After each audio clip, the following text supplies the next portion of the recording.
자, 시작해 보도록 하겠습니다. 예, 그 중간고사 관련된 것들은 여러분들이 잘 수행을 하셨고요.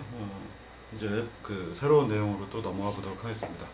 그래서 여러분들이 그 이 수업은 텔레오퍼레이션을 하면서 또한 그 실제 로봇들을 활용을 해볼 계획을 가지고 있기 때문에 여러분들이 실제 로봇에서 이제 반드시 중요한 아셔야 되는 이 중요한 성격 하나를 다룰 겁니다. 그래서 여러분들이 로봇이라고 하는 부분을 실제로 뭐 나중에 그뭐 회사로 가든가 또는 상급 기관에서 만들어 보시면은 로봇 설계할 때 필요한 이슈들이 있고 여러분들이 로봇을 여러 가지 측면에서 다 알고 있어야 설계를 하는데 굉장히 좋습니다. 그래서 오늘 이제 뒤에서 정답이 나오겠습니다만 무언가 여러분들이 로봇 쪽에서 신경 안 쓰고 있는 한 가지 부분을 좀 다뤄보도록 하겠습니다. 자, 그래서 이 로봇은요, 제가 그냥 그 교재용으로 만들어서 간단하게 구현해서 동작시키는 거고요. 뭐 비용은 아마 이거보다 더 싸게 만들기 쉽지 않을 겁니다. 그래서 뭐 정말 싸구려 모터 3개 써가지고 모터 뭐 8만 원짜리 그리고 가공 비용 한 60만 원, 50만 원 이 정도에 맞춰서 그다음에 머신 파트들 합쳐서 다 이것저것 합치면은 뭐 한 150 미만으로 삼자유도 로봇팔 만들어서 이제 움직이는 그 사례가 되겠습니다.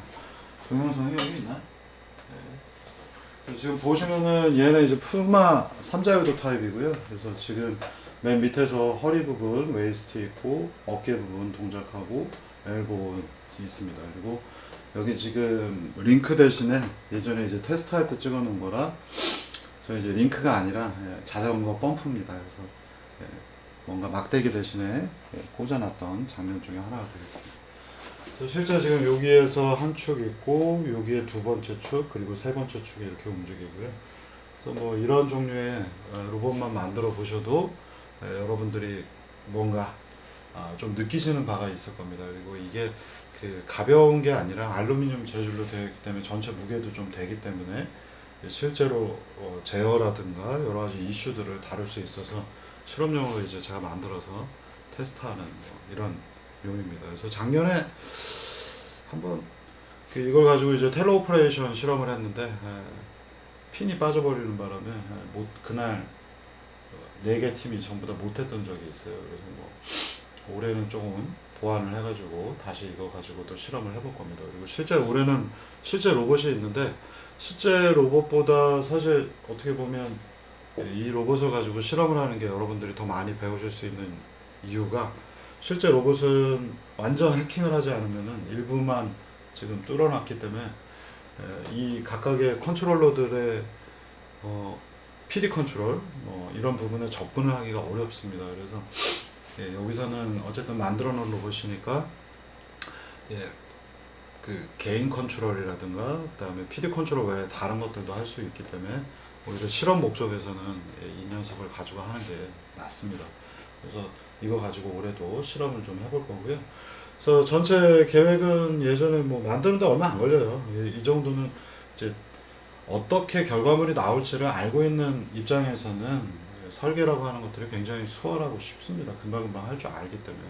그래서 여러분들이 뭐 졸업작품 준비해 보면은 설계급까지 할 만한 일들이 별로 없습니다만 설계라는 거는 결과를 예측할 수 있는 내가 이걸 이렇게 만들어야 될지 저렇게 만들어야 될지가 보는 눈이 여러 가지 각도들이 있는데 그걸 다 알고 있으면 굉장히 금방 합니다.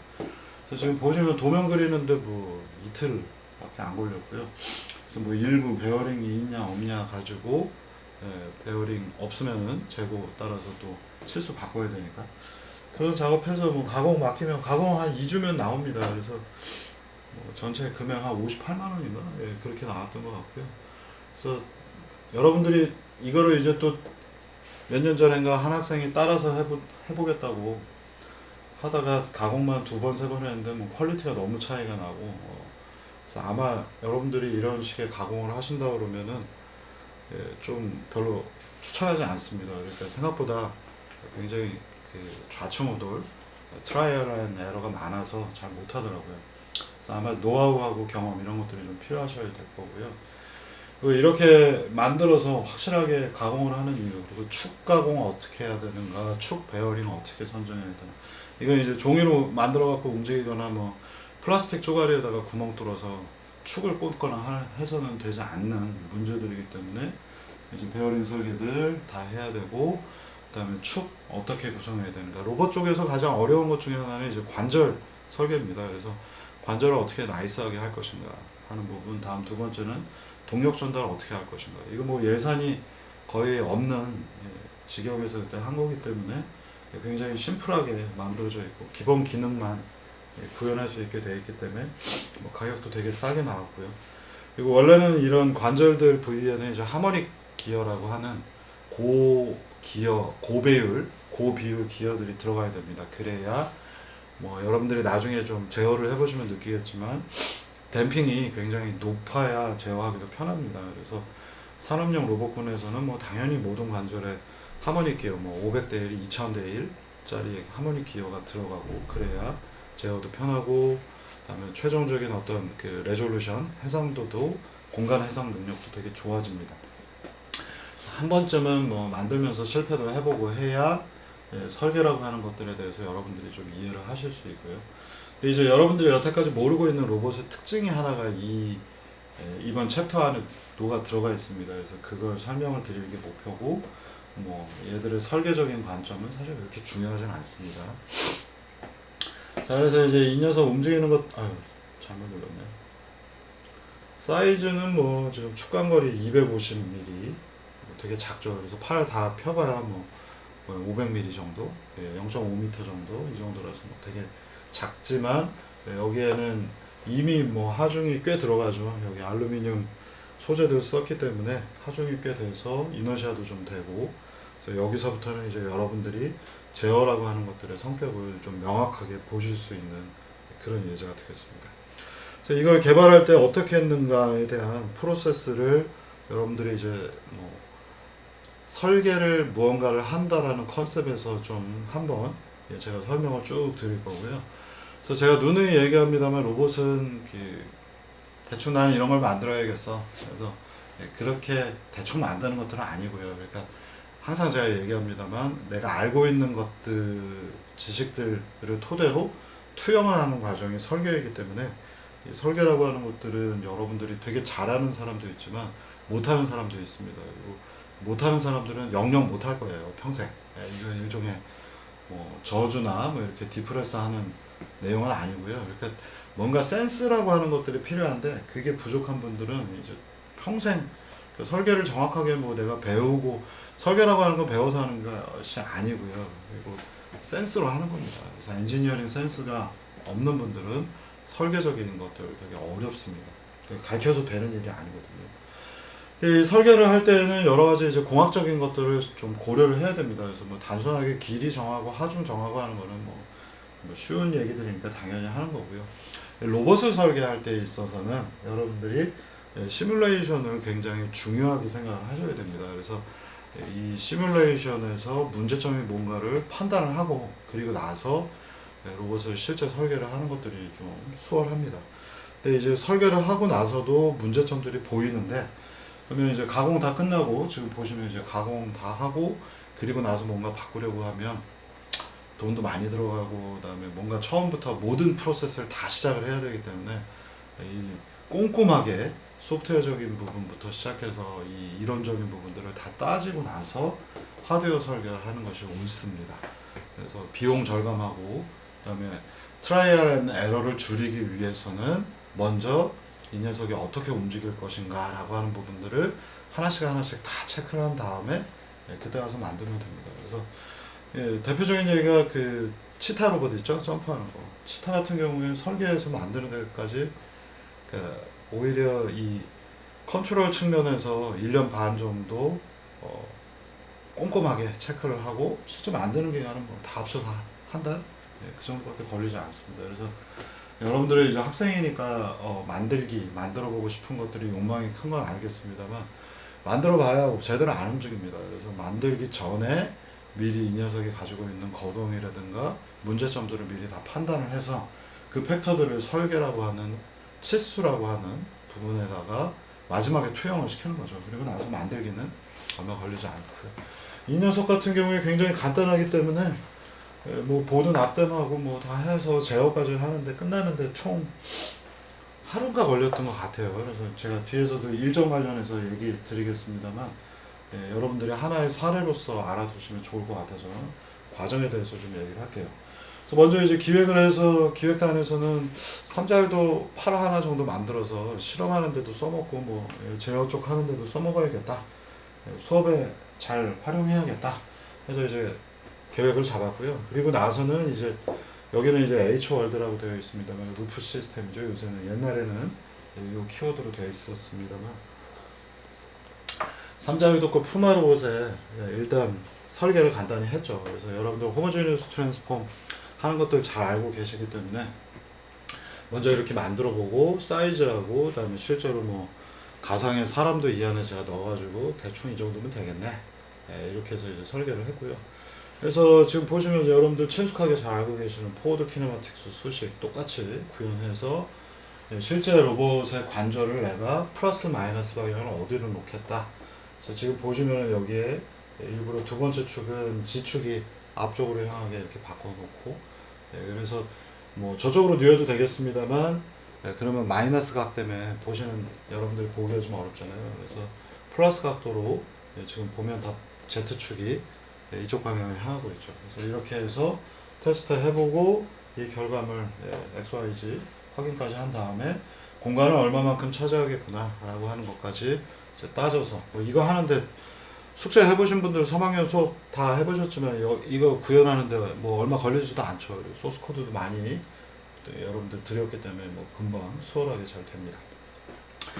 자, 그렇게 해놓고서는 이제 그 컨트롤이라고 하는 컨셉을 생각을 해봐야 되겠죠. 그래서 컨트롤을 고려를 하기 위해서 이 로봇을 어떻게 움직일 건가.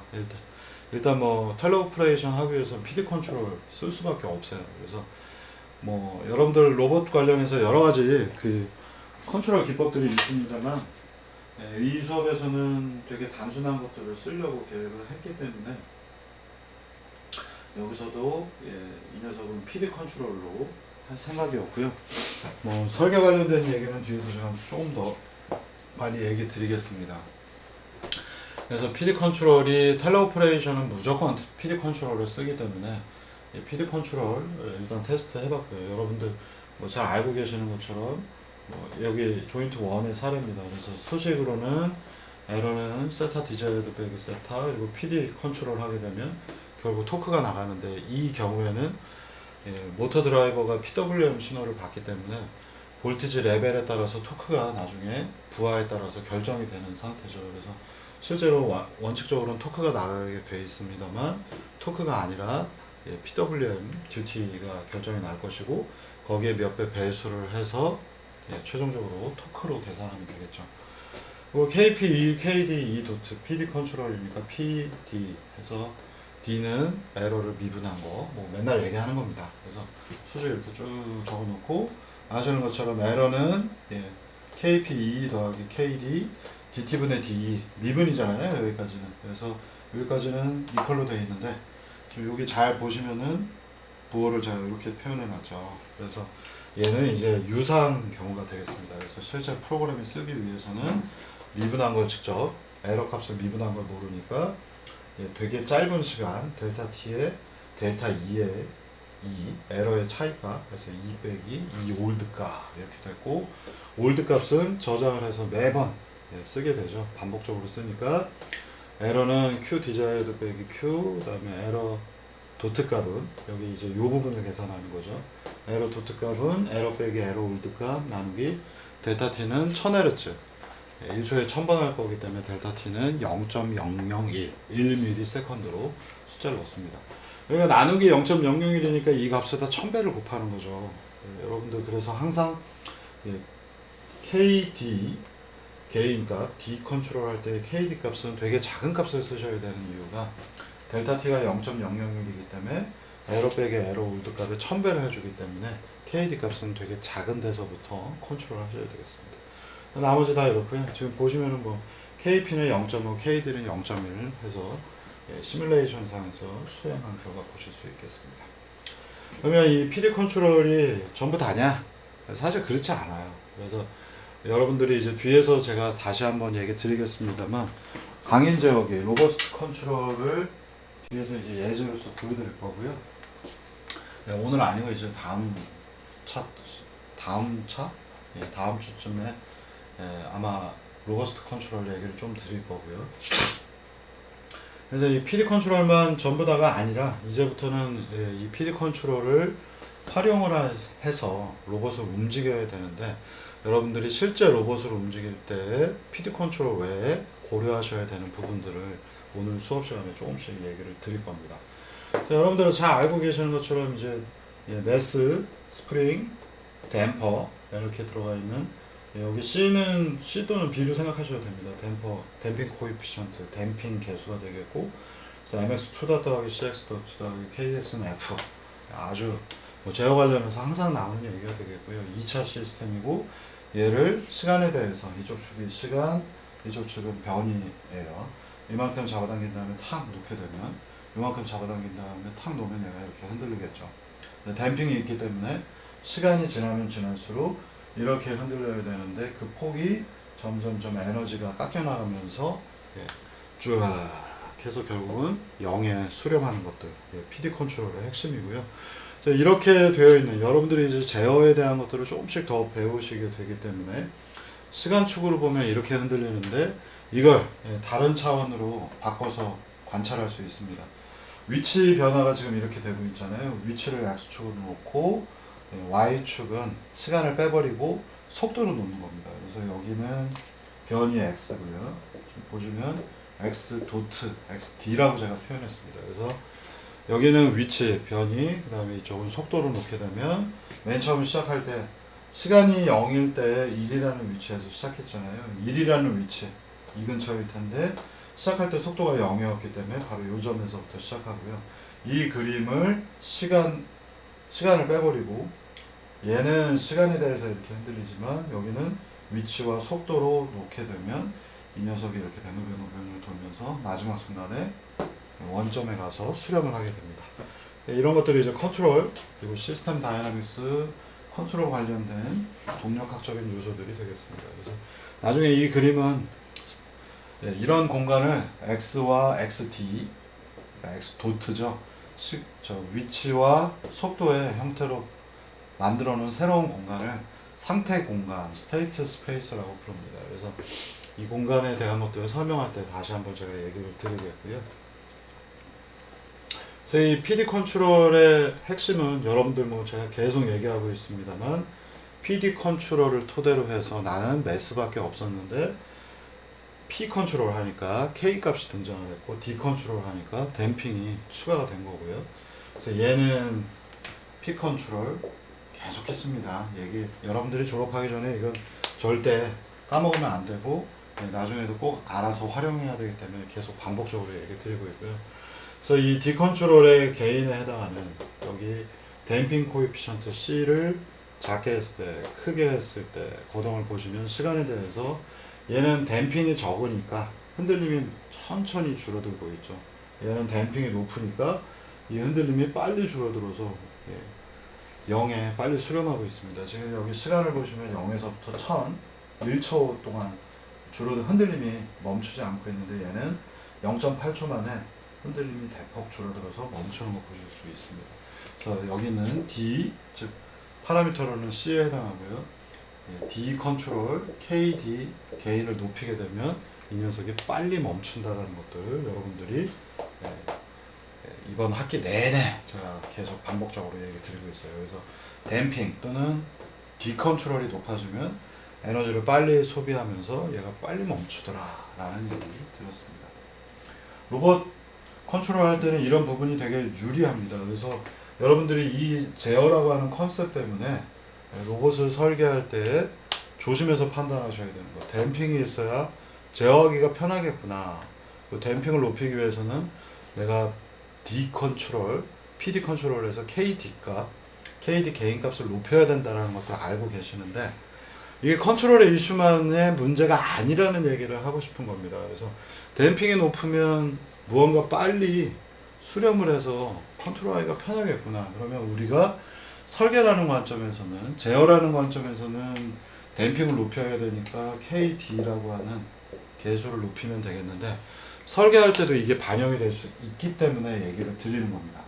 설계할 때 어떻게 반영할까요? 디컨트롤을 이 로봇에다 투입할 수 있는 방법은 뭐가 될까요?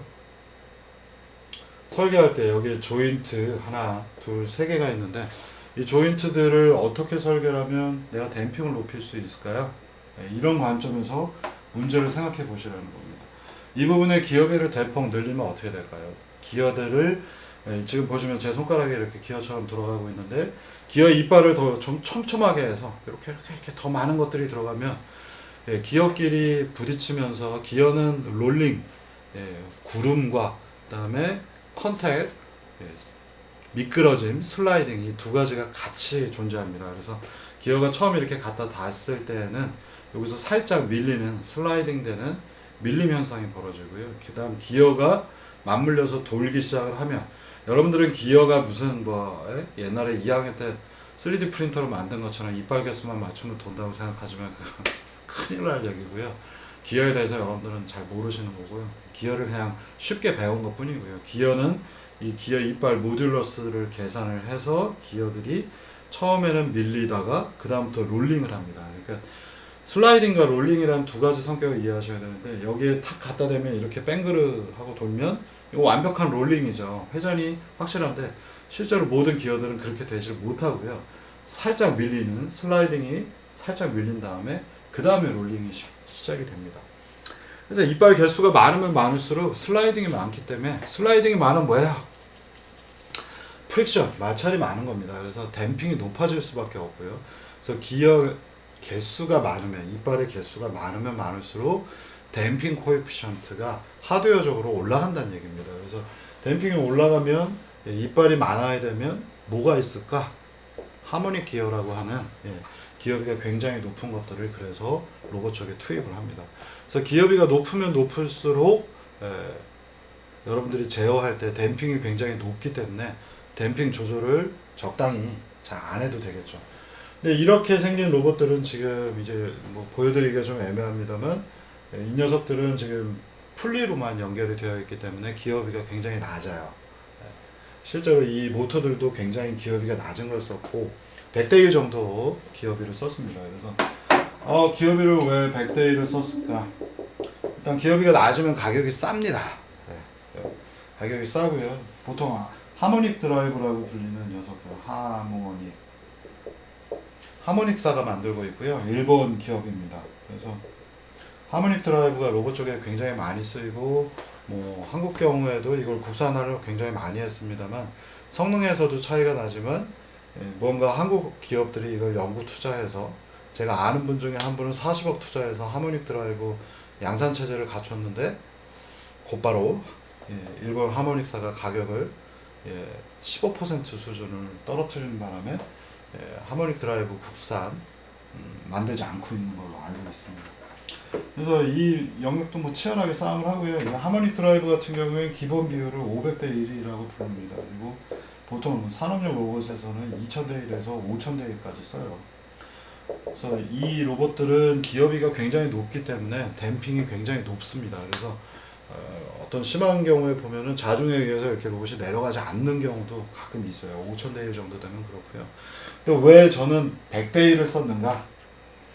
이유가 두 가지가 있습니다. 그래서 100대 1을 쓰게 되면 댐핑이 되게 적어요. 그래서 댐핑이 적고 100대 1 정도 되면은 내가 이 로봇의 모터를 어떻게 디컨트롤을 잘해야지만 로봇들이 컨트롤도 잘 될 거고요. 그 다음에 100대 1 정도 되면 자중에 의해서 이 로봇이 이렇게 훅 하고 내려갑니다. 이거 굉장히 중요한 성격 중에 하나이고요. 로봇이 공중에 이렇게 움직이다가 전원이 꺼지면 딱 멈춰 있으면 좋겠다. 멈춰 있으면 좋겠습니다만 멈춰 있는 게 자중에 의해서 내려가지 않을 정도로 댐핑이 높다라는 얘기가 되겠고요. 이렇게 댐핑이 높은 로봇은 이 녀석을 내가 잡고 움직일 수가 없어요. 여러분들 텔레오퍼레이션 해보시려고 하는 팀들이 있습니다만 기어비가 되게 높으면 로봇이 자중에 의해서 떨어지지 않을 정도이고 그건 다시 말하면 댐핑이 높기 때문에 내가 이 녀석을 붙잡고 움직이려면 굉장히 많은 힘이 들어간다는 얘기입니다. 심지어는 안 움직일 수도 있어요. 기어비가 너무 높으면. 그래서 이 텔레오퍼레이션 분야에서 쓰이는 로봇들은 전부 다 기어비를 대략 100대 1 미만으로 합니다. 그래서 100대 1을 넘어가는 순간 이제 뻑뻑함이 많이 느껴집니다. 그리고 뻑뻑함이 느껴진다라는 거는 이 녀석이 로봇이 하드웨어적으로 댐핑이 높다라는 것이고, 나는 되게 자유롭게 움직이는 걸 만든 다음에 물체에 가서 부딪히면 그때만 힘이 느껴졌으면 좋겠는데, 폴스 피드백이 원활하게 하기 위해서는 무조건 기어비를 낮춰야 됩니다. 그래서 100대 1이 거의 한계 지점이고요. 이 모터가 뭐 싸구려 모터입니다만 그래도 100대 1 근처에서는 힘이 좀 적게 느껴지기 때문에 팔고 있는 치수 중에서 저는 108대 1을 일부러 쓴 거고요. 그래서 108대 1이기 때문에 이게 자꾸 움직여 보시면 그런 대로 잘 움직이는 편입니다. 그래서 이거를 비율을 낮추면 낮출수록 제어를 되게 잘해야 되겠죠. 그래서 제어하기가 어려워지고, 이걸 높이면 높일수록 제어는 굉장히 쉽게 되는데 댐핑이 많아서 이제 로봇이 뻑뻑해지는 겁니다. 이런 것들을 고려하지 않고 설계를 하면 또 하고 또 만들고 또 만들고. 그래서 제가 항상 텔레오퍼레이션은 여러분들이 직접 하지 말라고, 시도를 하지 말라고 항상 얘기를 하는 겁니다. 폴스 피드백은 그만큼 고려해야 될 사항들이 많습니다. 자, 그러면 이제 다음으로 이제 넘어가서요. 댐핑에 대한 얘기 제가 좀 얘기 드렸고, 여러분들 3학년 때도 배우신 얘기고 다시 한번 정리만 해보겠습니다. 그래서 피드 컨트롤을 하는데 내가 다이나믹스가 없거나 아니면 굉장히 다이나믹스가 약한 경우에는 간단하게 피 컨트롤로 할 수 있더라라고 얘기 드렸어요. 이게 다이나믹스가 없기 때문에 피 컨트롤만 해도 보통 그 컴퓨터 그래픽에서도 많이 쓰이고 있고요. 간단한 컴퓨터 그래픽, 물리엔진급 아니고요. 그래서 세타에서 세타 디자이어드로 가야 되니까 에러는 이렇게 정리하고, 우리 목표는 에러가 0이 되기를 원하는 거다. 넘어가 보면 무언가 mx는 f라고 하는 것들을 토대로 해서 여기 질량 m이 있는데 원래 여기에다 힘 f를 넣게 되면 얘는 mx2 m에 있는 f라고 하는 뉴턴 2법칙을 통해서 움직여야 되는데, 지금 앞서서 얘기 드린 것처럼 다이나믹스가 없어요. 그러면 다이나믹스가 없는 애로 움직일 때는 우리는 힘 F가 사실 필요가 없거든요. 힘 F가 필요 없이 그냥 얘는 툭 치면 그냥 움직이는 거죠. 근데 그 툭 침이 뭐냐? 그래픽에서나 표현되는 요소들이고요. 기호로는 그냥 제가 F라고 적어 놨습니다. 이게 뭐 F 또는 A, 뭐 이건 진짜 폴스를 뜻하는 게 아니고요. 그래서 X 좌표가 매스를 갖고 있는 녀석을, 근데 다이나믹스가 없다라고 했기 때문에 여기는 가속도가 아니라 그냥 위치에다가 뭔가 입력을 넣어주면 얘가 움직이더라. 그러면 세타를 표현해놨는데, 세타 뉴 값은, 새로운 값은 현재 값에다가 에러 값이죠. 세타 디자이어드 빼기 세타에 K 값 하나 넣어줘서 원래의 값에다가 더해주면, 제가 간단하게 그 그래픽 할 때 슉 하고 움직이는 P 컨트롤러의 영향을 보여드릴 때 시뮬레이션에서 많이 쓰는 간단한 수식입니다. 그래서 이렇게 하면 얘는 다이나믹스가 없기 때문에 실제 폴스가 아닌 K2죠. 에러, 세타 디자이어드 빼기 세타이기 때문에 에러고, 그 값을 그냥 더해주니까 이 세타 뉴 값이 계속 올라가는 거고요. 그림으로 보시면 그냥 이렇게 퓨 하고 올라갑니다. 그래서 이 성향은, 그런데 다이나믹스가 있는 경우에 P 컨트롤하고도 사실 똑같습니다. 솔버 얘기 잘못했네. P 컨트롤이 들어가면 스티프니스가 있으니까. 근데 여러분들 다이나믹스 있는 경우에 이 경우를 보시면은 이제 많은 P 컨트롤 전에 스텝 인풋에 대해서 이렇게들 배우시는 것들 아실 수 있겠고요. 이제 다이나믹스가 있는 경우에 이 수식은 사실은 KP2를 쓰고 있기 때문에 P 컨트롤 여러분들이 배우고 계신 것과 똑같습니다만 다이나믹스가 없는 경우입니다. 그래서 구별해서 보셔야 되겠고, 다이나믹 시스템에 P 컨트롤 넣으면 어떻게 되는데, 수식은 똑같고요. 이 수식은 전에도 얘기 드렸습니다만 또 mx2닷은 뭔가 내가 f를 넣어야 되는데 그 녀석이 k2를 넣더라 라고 해서 풀어보시면은 결국 이와 같은 수식이 등장하죠. 그래서 mx2 더하기 kx는 f라고 하는 형태, 이런 수식이 등장을 해서 다이나믹스가 있는 경우에 P 컨트롤은 마치 스프링이 있는 것과 같은 효과이고, 이 값이 절대 줄어들지 않고 있기 때문에 우리는 디컨트롤이 필요하다라고 얘기를 드렸습니다. 그래서 디컨트롤 P 더하기 D, D가 이제 추가가 됐고 mx 플러스 2닷 플러스 kx는 f인 수식에다가 이제 디컨트롤 kd 이 도트가 추가가 되면 mx2닷인 수식에 p 컨트롤 때문에 kx가 생겼고요. kp 그 다음에 에러 도트 값이 들어가서 이 수식을 정리하면 새로운 mx2닷 더하기 댐핑이 하나가 생겼고, 여기는 무언가 스프링이 추가가 되어 있는 형태로 p 컨트롤, 여기는 d 컨트롤에 영향이 나타난다 라고 얘기 드렸습니다. 이제 d가 들어가니까 에너지를 소비하면서 수렴하는 것들 보실 수 있겠습니다. 이걸 풀로 수식으로 표현하면 지금 보시는 거 전에도 비슷하게 이미 설명을 드렸기 때문에 짧게 넘어가겠습니다. mx2닷은 f는 0이라고 하는 수식이 있을 텐데, 우리가 PD 컨트롤을 하게 되면 매스 m에다가 힘을 주어서 이 녀석은 f는 ma라고 하는 형태로 움직이는 물체가 될 텐데, 어떤 f를 줄 것인가?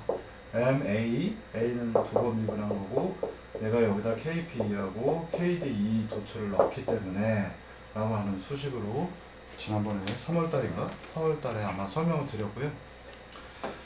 자, 그래서 이 에러는 xd 빼기 x이기 때문에 mx2닷에 kp, kd 도트 집어넣으면 수식이 이와 같이 바뀌고, x 디자이어드를 미분하면 x 디자이어드는 상수죠, 목표값이니까. 그래서 없어져서 0 되고 수식이 최종적으로 mx2닷 cx 도트 kx와 같이 됩니다. 그리고 여기에서 보시면은 d 컨트롤은 댐핑 코에피션트로 동작하고 있고, p 컨트롤은 스프링으로 동작을 하고 있는 것들을 보실 수가 있겠습니다. 이 두 개가 똑같잖아요. 그렇죠? 이게 이제 여러분들이 PD 컨트롤을 이해하시는 방법 중에 하나가 되겠고요. 그래서 이 컨트롤이라고 하는 성격을 여러분들이 이해하시고, 실제로 이 로봇을 움직이기 위한 PD 컨트롤에서는 이 로봇을 움직이기 위한 PD 컨트롤에서는 실제로 스프링이 없죠. 스프링 효과가 나타나는 거 이 자체로는 하드웨어적으로는 하나도 없습니다. 그러니까 모터가 스프링 역할을 할까? 그렇지 않거든요. 그래서 이 안에는 실제 스프링이 없지만 P 컨트롤을 쓰기 때문에 마치 스프링이 걸려있는 것처럼 띠용 할 수 있는 거고요. 그 다음에 이 녀석은 D는 그런데 갖고 있어요. 그러니까 댐핑은 이 부분에 모터 쪽에 기어들이 들어가 있기 때문에 108대 1짜리 기어비들이 있기 때문에 댐핑이 걸려 있고요. 그 다음에 하드웨어적으로 잠깐 보고 설명을 드릴까요? 이건 여기서 꼭 설명을 안 해도 되기는 하는데, 그래도 한번 알아두시면 좋은 예제가 바로 이런 예제입니다. 카메라를 움직이게 되면 이따 세팅하기가 어렵겠습니다만, 잘 보이나요? 안 보이나? 여기 지금 보시면 풀리가 있어요. 그래서 동력이 전달되는 과정을 보시면 좋은데요. 오른쪽에 보시면 여기에 모터가 있고요. 그 다음에 여기는 지금 조인트 축입니다. 그리고 여기에 풀리, 잘 보이나? 안 보이나? 여기에 풀리가 있고요. 양쪽에 풀리가 똑같은 사이즈가 있습니다. 그리고 중간에 벨트가 있죠. 타이밍 벨트가 있어요. 그래서 여러분들 자동차 같은 거 보시면은 타이밍 벨트 있잖아요. 이 타이밍 벨트 굉장히 단단하게 지금 고정이 되어 있습니다. 이렇게 축을, 왜 여기 있는 모터를 여기에 있는 오른쪽에 왼쪽에 있는 축에다 직접 연결을 안 했을까요? 지금 보시면 이렇게 로봇이 좀 움직일 건데요. 여기는 모터가 있고 여기에는 축이 있습니다. 그리고 두 개 사이는 일부러 풀리를 연결했어요. 왜 풀리를 연결했는가 라고 하는 부분이 여러분들이 이 예제에서 궁금증을 가지시고 보셔야 되는 요소이고요. 카메라 움직였더니 세팅을 다시 하려면 시간이 좀 걸리겠습니다만, 풀리를 받게 되면 무슨 장점이 있을까요? 이게 설계라고 하는 데서 되게 중요한 요소입니다. 그래서 이런 것들을 모르시는 상태에서 설계를 해봐야 그거는 그냥 장난감 또는 3D 프린터로 대충 만드는 거하고 똑같습니다. 그래서 풀리가 들어가면 장점이 뭐가 될까라고 하는 부분을 조금 설명을 드리겠습니다. 풀리가 들어가면 풀리와 벨트가 들어가면 이게 이제 뭐 여러분들은 축이라고 생각하시고 여기에 이제 모터가 이렇게 돌 겁니다. 이쪽에 모터가 돌게 되면 두 개 사이에 풀리가 연결되어 있기 때문에 뭔가 풀리가 돌아가면서 이쪽에 있는 벨트가 이렇게 움직이겠죠. 그리고 이 벨트는 간격들이 촘촘하게 마치 뭐라고 해야 될까? 기어처럼 박혀 있어요. 그래서 모터가 돌아가면 벨트가 움직이고 오른쪽에 있는 축이 돌아갑니다. 이해되시죠? 그럼 이게 무슨 효과가 또 하나 있을까요? 추가적으로 오늘 여러분들이 이 로봇을 설계함에 있어서 제가 몇 가지 얘기를 드리고 있는 건데, 이렇게 두 가지가 있으면요, 갑자기 여기 있는 녀석이 움직이다가 쿵 하고 멈췄다 칩시다. 그리고 모터는 이렇게 움직이겠죠. 얘는 멈춰 있지만 벽에 부딪혀서 얘가 이렇게 움직이면 두 개 사이에 뭐가 있어요? 벨트가 있잖아요. 벨트가 살짝 밀리겠죠. 물리적으로 살짝 얘가 위에는 이렇게 밀려가지고 허공에 뜨겠고 밑에 있는 건 되게 쪼여지겠죠.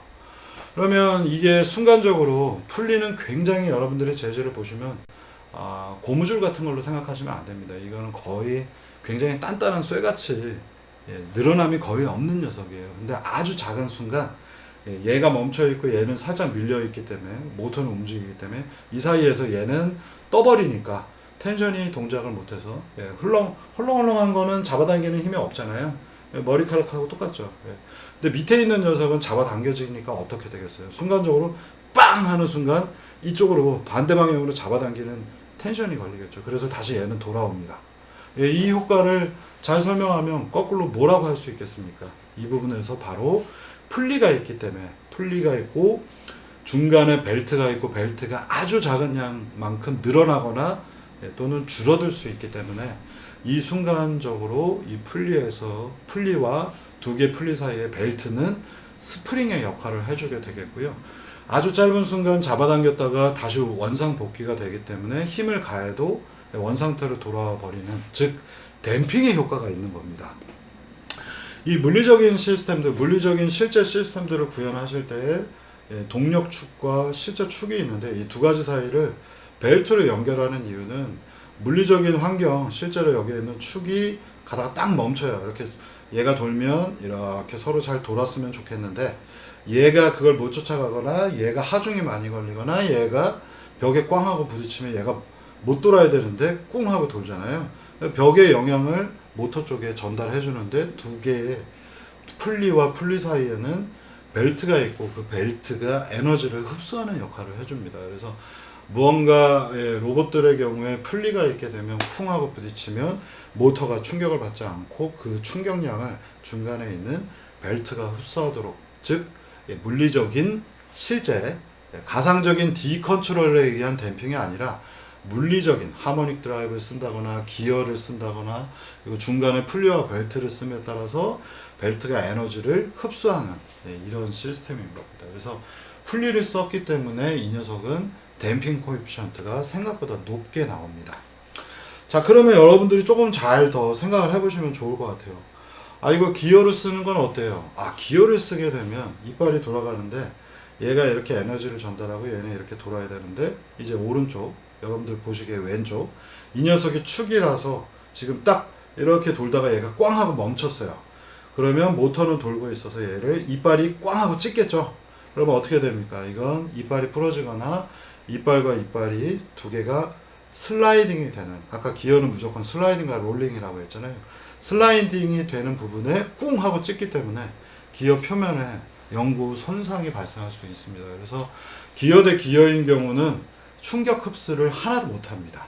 그래서 이쪽에 모터가 있고 이쪽에 축이 있다면 이렇게 두 개가 연결을 할 때 여기 바퀴가 멈추면 모터가 돌면서 기어 이빨을 부시게 되고 이 부분에 계속해서 웨어링, 마모가 일어나고 손상이 일어나기 때문에 시간이 지나면 동력 전달도 잘 안 되고 시끄러운 소리가 발생을 합니다.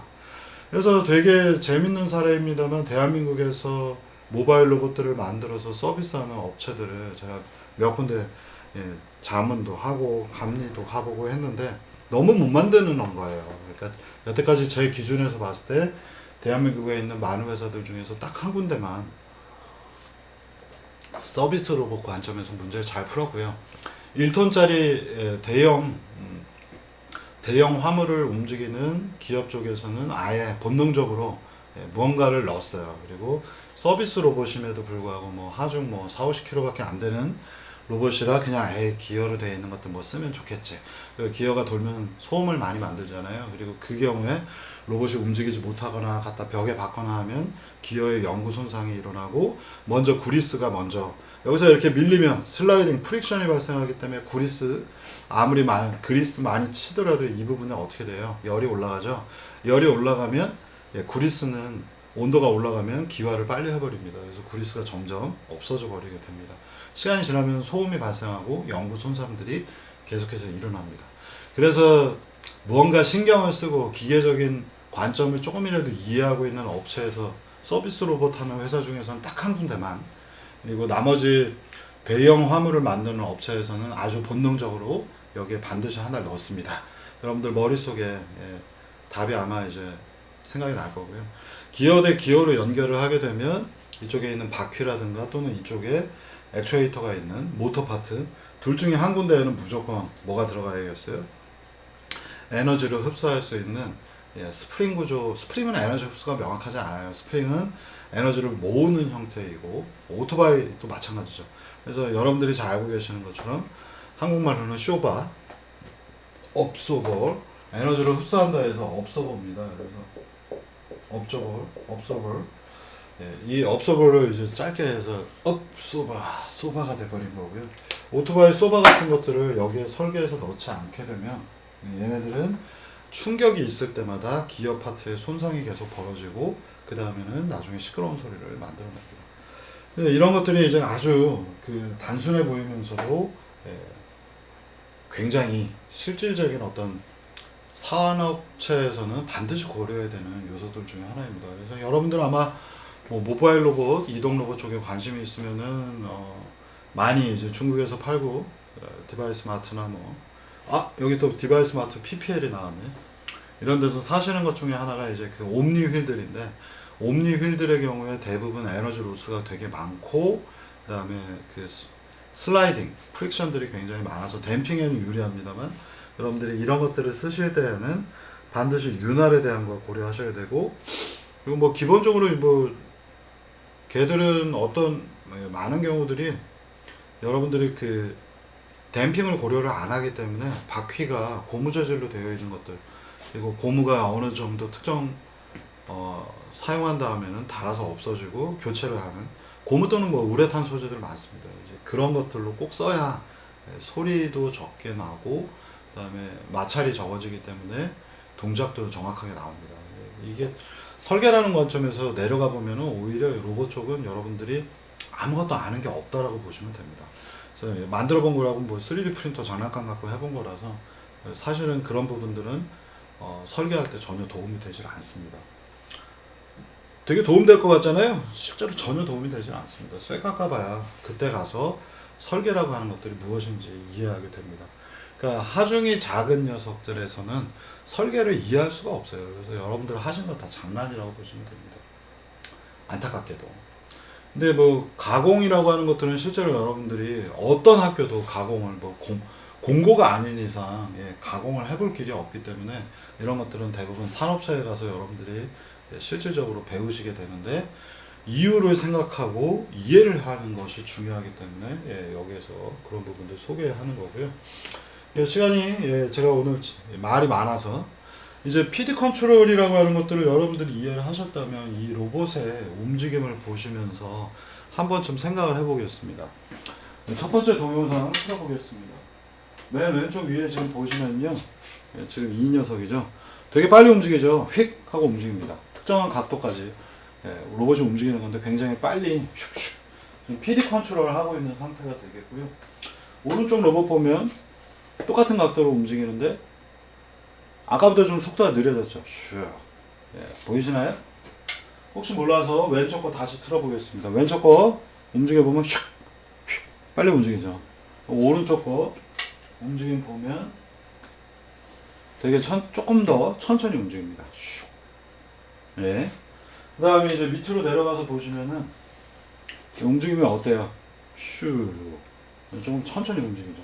오른쪽 밑에 거 보면 제일 느립니다. 슈 이렇게 움직여요. 자, 이제 이 PD 컨트롤이 로봇 컨트롤에 있어서의 모든 게 아니다라고 하는 제목입니다. PD 컨트롤은 로봇 컨트롤의 모든 게 아니야 라는 제목이고요. 이게 의미하는 바는 뭘까요? 이 경우는 로봇이 되게 빨리 움직였어요. 그러면 우리가 시스템 다이내믹스라는 컨셉하에서 보면 로봇이 빨리 움직인다라는 것은 뭐겠습니까? 개인 값들을 높인 거죠. 그래서 시스템 다이내믹스에서 개인값 P 컨트롤을 높이게 되면, 그리고 D를 낮추게 되면 로봇이 휙 하고 빨리 움직이겠죠. 오버슛도 생기고 띠용 하고 흔들리는 것도 많이 생기겠습니다만, 얘의 경우 지금 보시면 댐핑이 어느 정도 있어서 이렇게 오실레이션 흔들리면 없어요. 슉 이렇게 가서 멈춰버렸죠. 얘의 경우에는 조금 느려지고, 마지막 녀석의 경우를 보시면 제일 빠른 거하고 제일 느린 거 두 개만 보시겠습니다. 제일 빠른 거 움직임 보면 슉 하고 움직였잖아요. 아이씨 잘못 눌렀네.